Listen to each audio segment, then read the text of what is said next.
Today I'm going to show you how you can set up Novelcrafter to help you actually start writing a novel. This is the start of a series where I'm going to walk you through my entire AI-assisted writing process. Keyword there is assisted. This is still very much my book, very much the end product that I want to go for, but sometimes AI can actually come in and help you either speed up the process in certain areas or take care of those things that are harder for you to do to give you more time to spend on the things that you are better at. Ends up creating a much better product overall, usually in the same amount of time or maybe slightly less. And in this video and the rest of the videos in the series, I'm going to walk you through that process. But to start, we're going to actually set up Novelcrafter, because Novelcrafter is, at least at this point in time, my pick for the best AI-assisted writing software that you can find out there. It just gives you the most flexibility and all kinds of things. But in order to write inside of Novelcrafter, especially if we want to incorporate AI assistance in any way, we've got to actually set it up correctly. Otherwise, it's useless. So in this video, I'm going to walk you through 5 different steps to actually set up Novelcrafter for the absolute best success that you can hope for.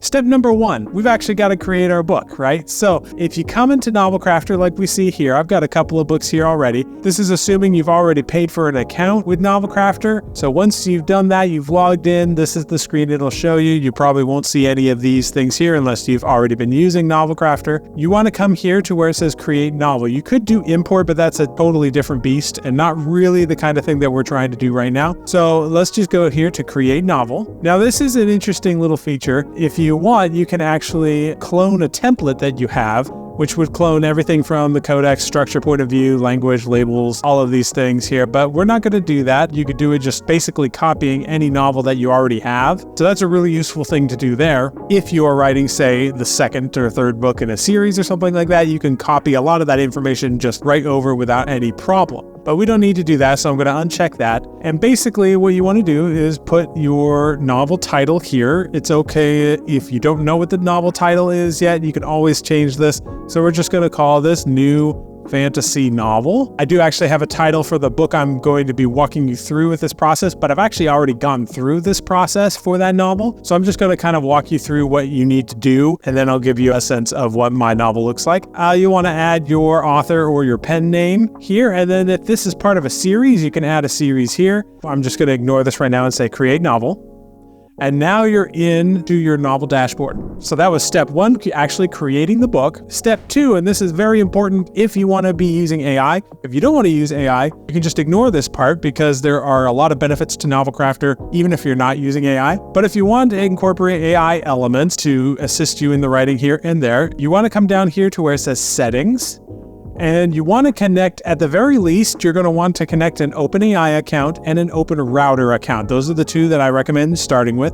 There are, as you can see here, a lot of different types of accounts that you can put together. One that I'm going to be getting into in the future is LM Studio. This is if you are able to run large language models locally on your computer. You can actually connect that to Novelcrafter, which means the models are running locally on your computer, so you won't be charged anything extra for those AI words that you generate because it'll just be coming out of your own computer. You won't be doing it third-party service. So that's a really cool one. I believe Olama is very similar to that. But the 2 that we want to look at right now are OpenAI and OpenRouter. OpenAI is pretty simple, and I'm going to walk you through this.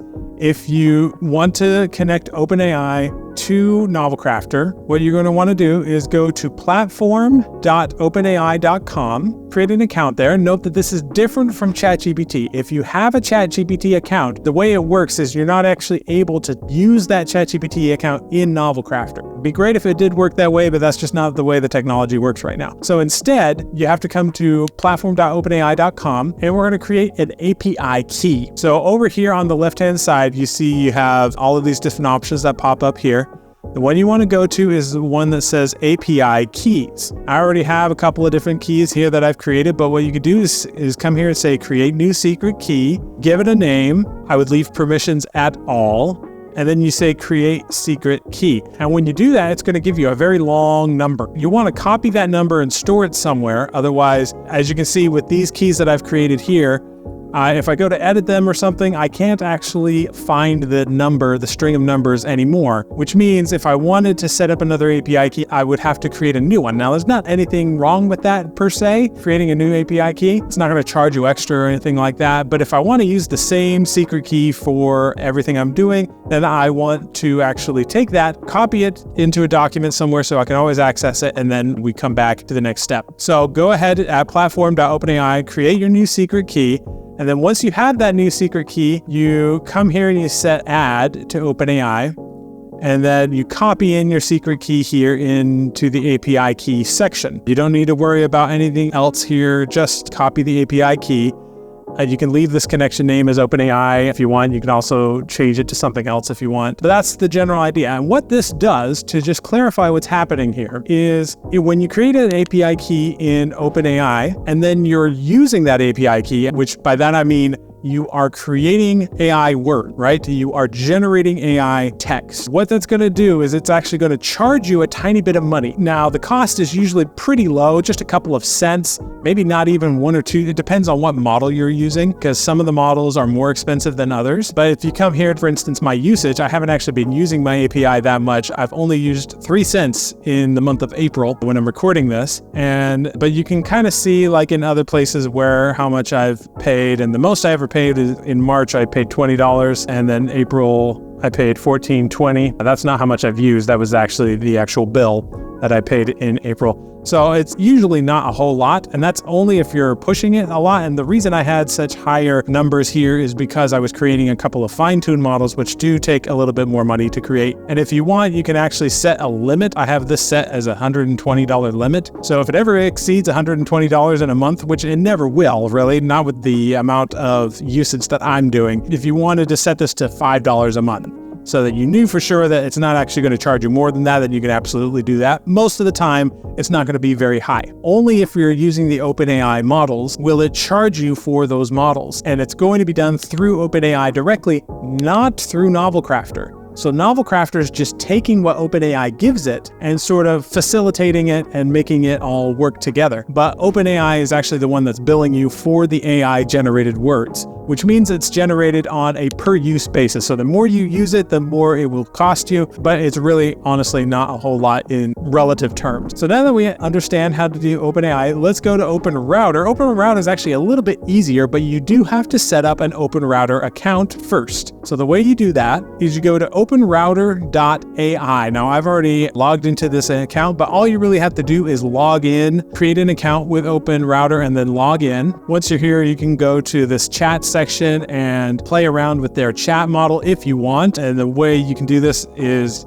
over here where it says model, you click on this, and it gives you a big long list of models. So this is basically just a way of getting any model that OpenAI doesn't have. You can actually just take it into OpenRouter and access it through that. That's why these are the two that I would start with: OpenAI to access all of their models, and then OpenRouter to access all of the other models. All of these models here are available inside of OpenRouter. So the next step, once you've created an account with OpenRouter, is to connect it with Novelcrafter the same way you connected your OpenAI API. So the way you do that here is you just come to this little spot where it says OpenRouter and hit connect. And then once you've hit connect, it should take you over to OpenRouter. It'll make sure you're logged in. If you're already logged in, it should just automatically connect, and there's nothing else that you need to do. Pretty simple, but the point is that you want to have both of these connected if you can. And some people ask me, well, if OpenRouter has all of the AI models, then why do we need to connect OpenAI as well? And the reason is just cost. With OpenAI, we're going directly to OpenAI, and so we're getting at about the lowest cost that you can possibly get those models are just directly through OpenAI.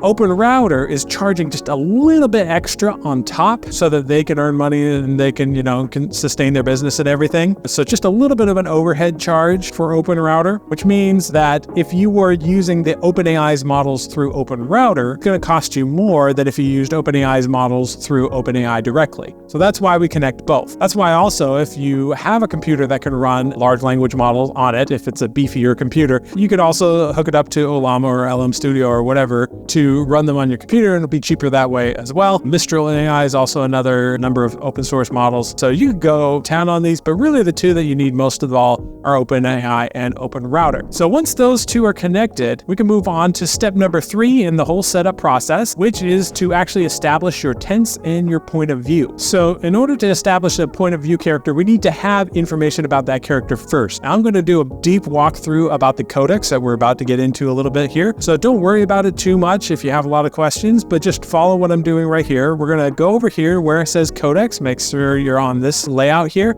Select new entry and then select character. Name the character whatever you want. I'm just going to say, I don't know, Sarah, and add a little bit of information here about the character. It doesn't have to be a lot. We'll expand on this a lot later, but we'll just say Sarah is a pink-haired, rebellious teenager. Apologies to any pink-haired teenagers out there. I'm not saying you're rebellious. And you can add physical descriptors, information about who she is, how she reacts to certain situations, how she communicates with others, whatever it is. I'm just going to leave it at that right now, but you would want to have more in here eventually. I just needed to create a placeholder here for the viewpoint character. Then what you want to do is go up here to this little gear icon for settings. And this is where you can actually set up a number of the different things for your novel. You change your novel title here, the author pen name, the series, all of that can be done here. You can upload a cover here if you want. Not necessary when you're just starting out, but you can add something there, some artwork. Where you want to go here is this tab that says writing. And there's a lot of flexibility with Novelcrafter, and there's a lot of things you can do. That doesn't necessarily mean that these are things you should do. The labels and markers, for instance, might be a little bit more of an advanced thing for you. All we need to worry about right now is setting the tense and the point of view. So usually the tense is either past tense or present tense. So you can toggle between the two here. I usually select past, but for some particular types of storytelling, I select present. You also want to make sure the language is correct. So if you speak a different language, I get a lot of people asking, like, can you do this in German? Can you do it in Arabic? The answer to that is yes, insofar as the large language models themselves are able to do it. I think it's pretty established at this point that ChatGPT and the OpenAI models work better in English than they do in other languages, but they can work in other languages. And I assume that it's only going to get better with time. So yes, you can specify which language you have. You can even specify, like, if you want British English, US English, Canadian, Australian,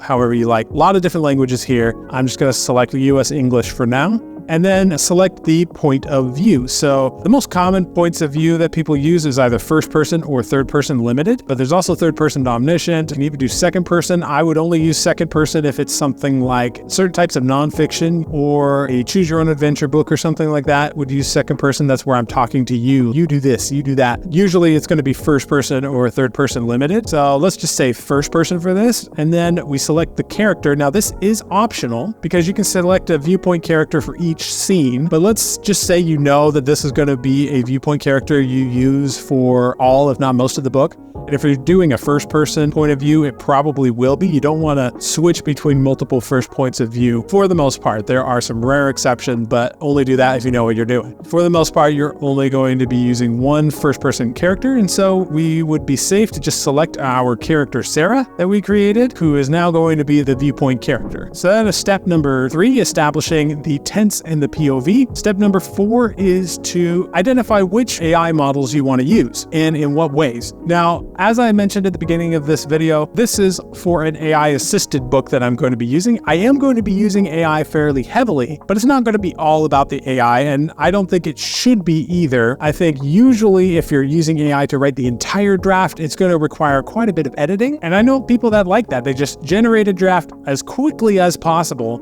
even if it's like utter garbage, because once they have that, it becomes easier for them to create a better draft. It's easier to edit a existing story than it is to write from a blank page. And so what you choose to spend your time on and what you choose to use the AI for is going to determine a little bit of which AI models you use. However, as of right now, and this could change like any day, with the way AI moves, as of right now, I believe the Claude 3 family of models are the best for creative writing. I've sometimes found Gemini and some of the others to be better for certain specific tasks like brainstorming or maybe combing through my book looking for specific information. But when it comes to actually writing or helping me create an outline or anything like that, I generally default to the Claude 3 family family of models. Claude 3 Opus especially, but Claude 3 Opus is a little bit more expensive, and Claude 3 Sonnet is almost as good and significantly less priced. So if you're worried about the amount of money you're spending just by incorporating all of this AI through OpenRouter and OpenAI,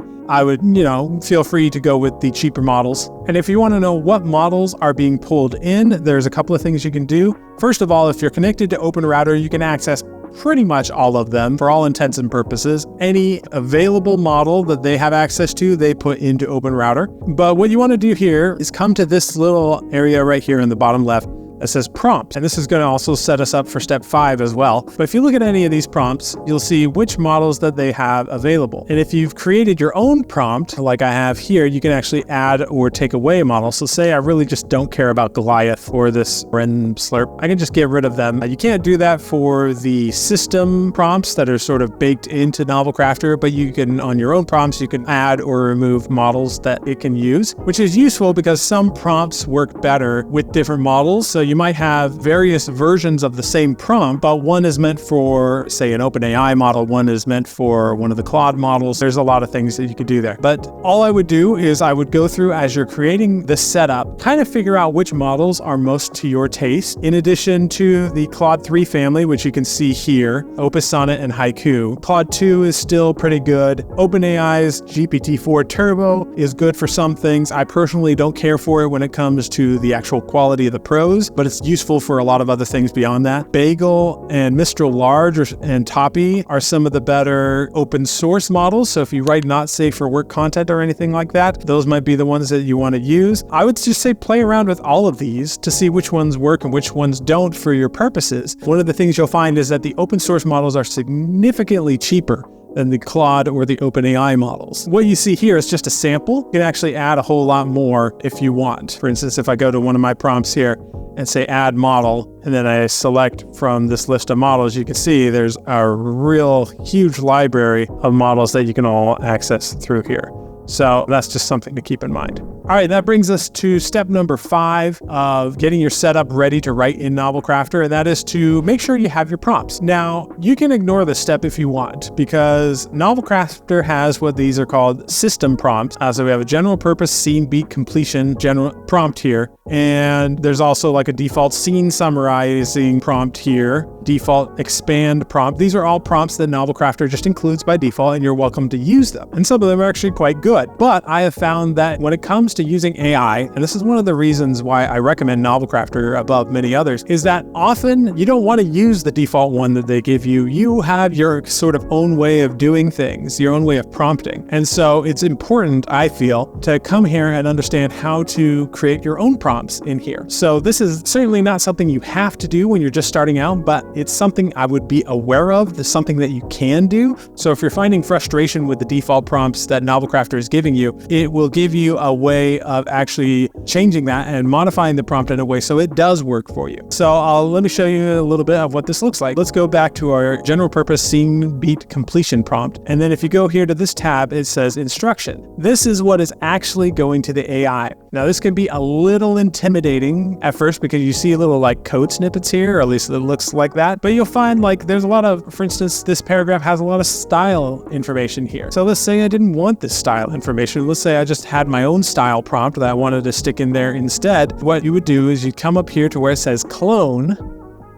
You take clone, and then you would be given a general purpose copy, which you could rename to whatever you want. And then you could get rid of all of this here, however you want to, maybe you don't want all of this information here. Maybe instead of the command being continue the story and write about 400 words for the following instructions, you want it to be more like 900 words. So it would be writing a little bit more than default prompt here. And for the most part, I wouldn't even worry too much about these things, because what you can do is just copy the system prompt and then tweak it. You don't necessarily need to be creating a whole lot of ginormous prompts on your own that are super complicated, but it is kind of important to understand what's going on here. So for instance, this little snippet here, where it says in between the curly brackets, it says context.codex. That means it's bringing in all of the codex data. So for instance, our character Sarah here, if she's mentioned in the scene, she's going to be brought into the prompt here for context.codex. So that means that that information we wrote about her being a pink-haired rebellious teenager would be included right at this point in the prompt.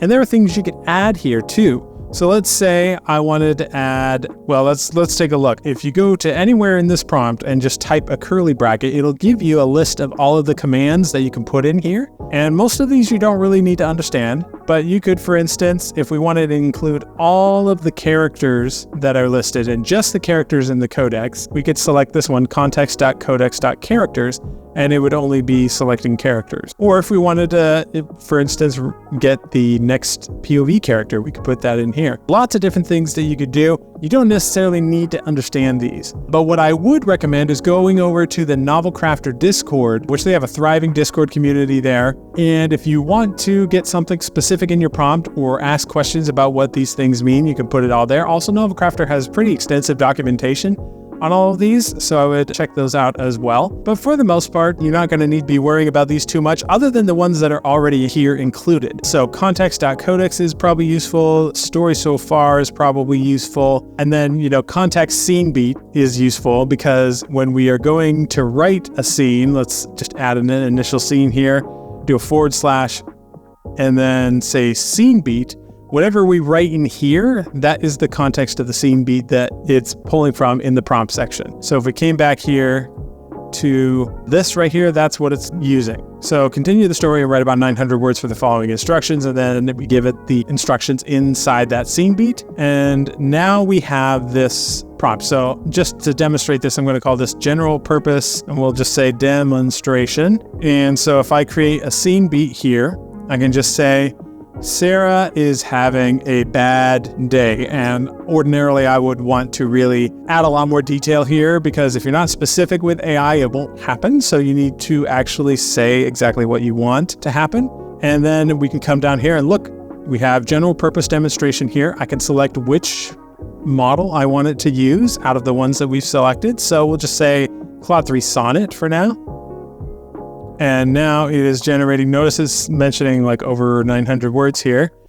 I woke up to the sound of my mom pounding on the bedroom door. Sarah, you better get up and get ready for school, she hollered through the door. Great, just great. Another freaking day of that hellhole they called high school. And, it's writing in first person because we established that in a previous step. And just lots of, it's just developing the text. Now, we don't have very much context here, so it's making a whole lot of stuff up. And that's the most important thing when you're doing AI-assisted work is that most of it needs to come from you in some way. You can access the AI to sort of help you get through certain ideas and things like that. But on the whole, you want to have very specific things of what you wanted to actually talk about. So be specific with your scene beat, or once generated things, get heavy with your editing. Whatever the case is, you need to involve quite a lot of human input either in the outlining stage or in the editing stage to actually get it to be anywhere decent for the most part. Now, AI is getting better all the time, but I think for the most part, AI needs to be very much a human-driven thing. Remember, this is not a thing to replace humans. It is a productivity tool so that you can actually do better work than you would be able to do otherwise,